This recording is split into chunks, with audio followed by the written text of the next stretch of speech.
외국인 자금이 한국을 떠나고 있는데 그럼 해외에서는 이런 한국 경제 위기의 원인을 뭐라고 보고 있을까요?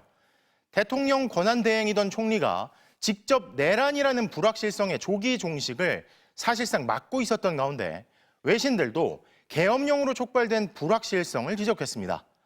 국제신용평가사는 이 사태가 더 길어지면 IMF 외환위기 때처럼 국가 신용 등급이 떨어질 수 있다고 거듭 경고하고 있습니다. 박윤수 기자의 보도입니다. 지난달 1일까지만 해도 원달러 환율은 1,380원 수준이었습니다. 이마저도 낮은 건 아니었습니다. 우리 수출 증가율이 둔화하면서 이미 경고등이 들어왔던 상태였습니다. 여기에 트럼프의 미국 대통령 당선은 급등의 시발점이었습니다.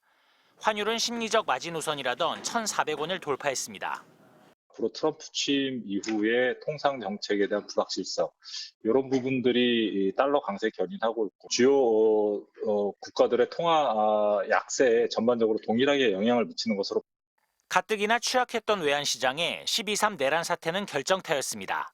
환율은 단숨에 1,440원 선까지 뛰었습니다. 주요국 통화와 비교해도 오름폭이 더 컸습니다. 문제는 그 이후입니다.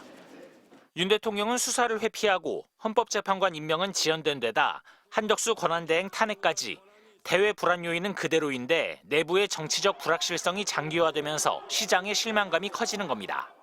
정치적 불확실성이 높아질 때마다 또 환율이 올라가는 모습을 보이고 있어요. 외국인들이 볼 때 좀 상식적으로 이게 잘 처리가 돼야 또 한국에 대한 신뢰도가 높아지고.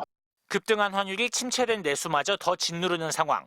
한국에 대한 해외의 평가는 냉담해지고 있습니다.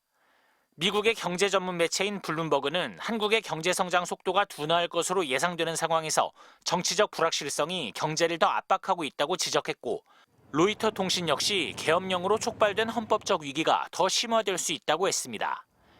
세계 3대 신용평가사인 피치는 정치 위기가 지속될 경우 한국의 국가신용 등급이 낮아질 수 있다는 가능성을 경고했습니다.